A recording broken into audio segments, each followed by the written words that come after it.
Welcome back to the Interviewing People Careercast, featuring highlights from last week's full-length interview with Jordan Sattler, a diesel mechanic for Tawa Mulch Landscape. In the highlights, Jordan shares about his college experience, the difference between gas and diesel engines, how his view of his career has evolved, and much more. So sit back, relax, and know you can always go back to watch our full interview if you'd like to learn more. Enjoy the show.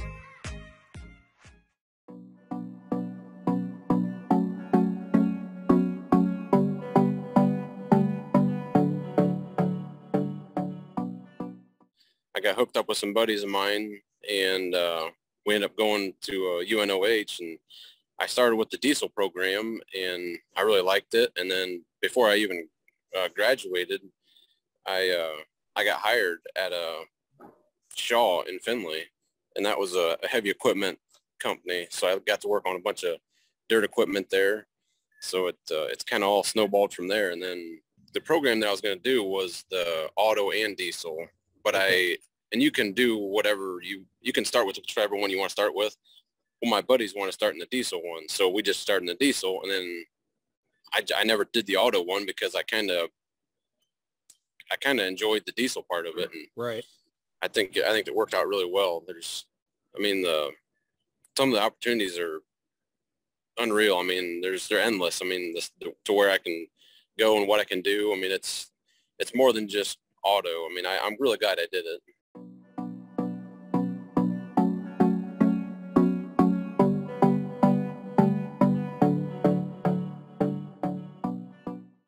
Like, as far as working on them, I mean, they're both really similar.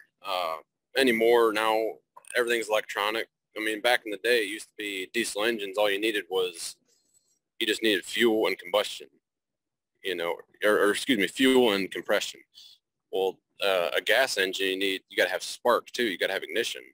So that's where you have the spark plugs. In diesels, you don't.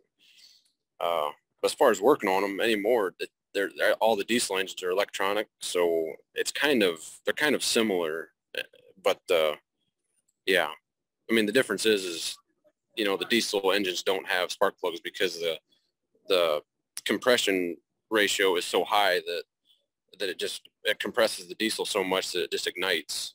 It gets so hot and it ignites itself. Right. You don't need spark plugs.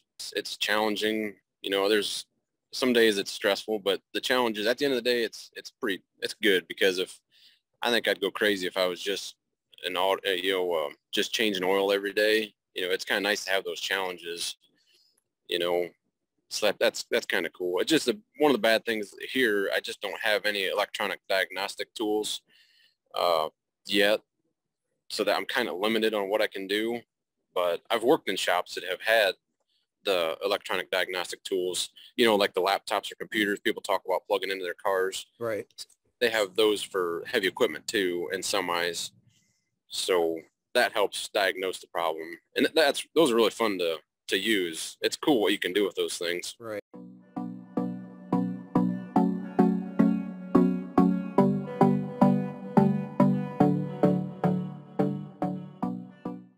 I regret not trying harder when I was in high school.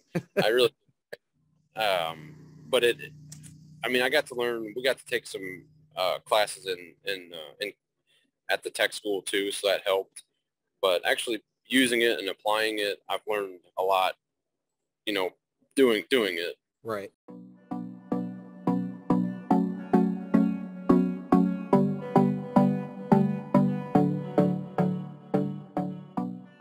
My personal opinion, I don't think you have to.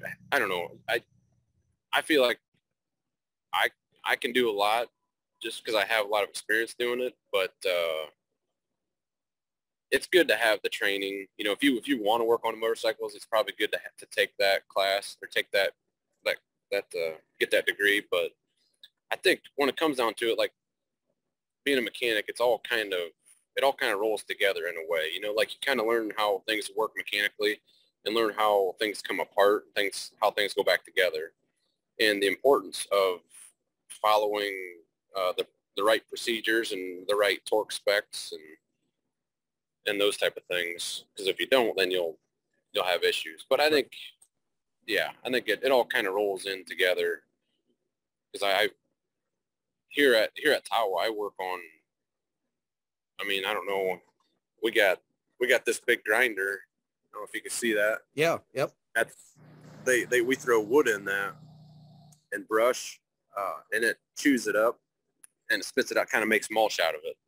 So I never thought I'd be working on something like that. But then we've got pickup trucks here too, and we've got small engines. We've got water pumps that we use. So, I mean, we work on just about anything here.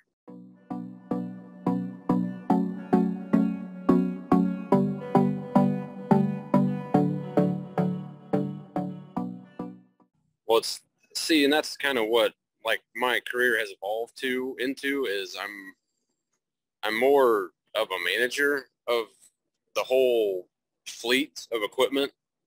So it's the stressful part is making sure you got jobs for Stephanie and jobs for Steve, and also making sure that when a piece of equipment's down, we can get it fixed as quick as possible.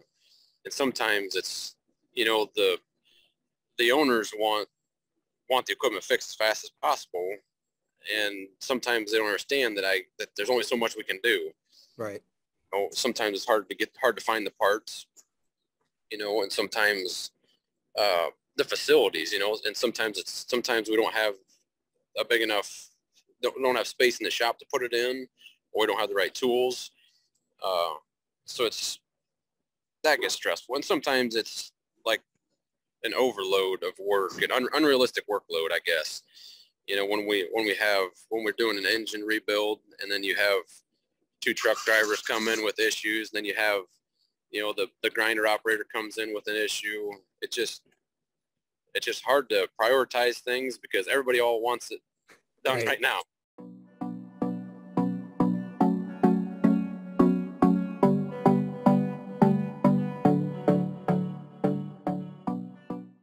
There's a lot to learn, and you know, just because, you know, like my title as a mechanic doesn't mean I know everything. You know, I feel like I know a lot now, but like Stephanie starting out, she has a degree and she has a title as a mechanic. Well, there's a lot of things that she doesn't know yet that I do, you know, and so that's kind of stressful, you know, when you get an employer that asks you to do a job and they expect you to know how to do it, but you know, they only teach you so much in school, and if you don't have any experience, you know, it's kind of hard. You almost have to learn as you go, and it's helpful to have other people there too, other older experienced mechanics to kind of help teach you and show you. So that has helped me a lot. But the tools were a big one too. It is very expensive to get into it, and unfortunately, most employers don't pay for your tools. So right now, I've probably got $30,000 in tools, but I've been doing it for, I don't know, 14 years. You know, so I've acquired a lot of those tools throughout the years. But now I don't have to buy as many tools. You know, I've got mostly everything I need, and that really helps. It's they were kind of paying themselves off, I guess. Yeah.